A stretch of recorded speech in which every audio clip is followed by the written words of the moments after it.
90 দশকের সবচেয়ে জনপ্রিয় তারকা ছিলেন শাবনূর। তিনি তার ক্যারিয়ারে অসংখ্য নায়কের সাথে অভিনয় করেছেন, তার মধ্যে বাপ্পারাজ অন্যতম। শাবনূর বাপ্পারাজের সাথে মোট 9টি সিনেমায় অভিনয় করেছেন। শাবনূর ও বাপ্পারাজ একসাথে প্রথম অভিনয় করেন বিদ্রোহী প্রেমিক সিনেমায়।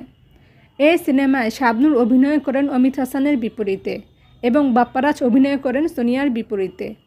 এরপরে শাবনূর ও বাপ্পারাজ জুটি বেঁধে অভিনয় করেন আমার অন্তরে তুমি সিনেমায়। এম সরকার পরিচালিত এই সিনেমায় আরও অভিনয় করেছেন শাকিল খান। এরপরে শাবনূর ও বাপ্পারাজ জুটি বেঁধে অভিনয় করেছেন পাগলি প্রেম সিনেমায়। আবিদ হাসান বাদল পরিচালিত এই সিনেমায় শাবনূর ও বাপ্পারাজ ছাড়াও অভিনয় করেছেন অমিত হাসান। এরপরে শাবনূর ও বাপ্পারাজ জুটি বেঁধে অভিনয় করেন ভুলো না আমায় সিনেমায়।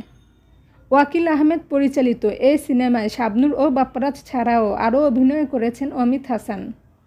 এরপরে শাবনূর ও বাপ্পারাজ জুটি বেঁধে অভিনয় করেন বুক ভরা ভালোবাসা সিনেমায়।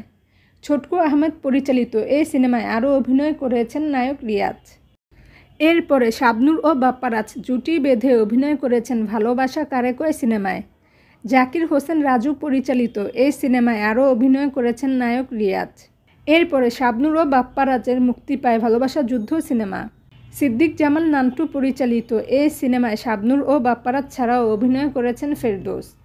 এরপরে শাবনূর ও বাপ্পারাজের মুক্তি পায় জীবন সীমান্তে সিনেমা। এই সিনেমায় শাবনূর অভিনয় করেন নায়ক ফেরদৌসের বিপরীতে এবং বাপ্পারাজ অভিনয় করেছেন মাহবুবা ইসলাম সুমির বিপরীতে। এবং সর্বশেষ শাবনূর ও বাপ্পারাজ জুটি বেঁধে অভিনয় করেন মা আমায় চোখের মনি সিনেমায়।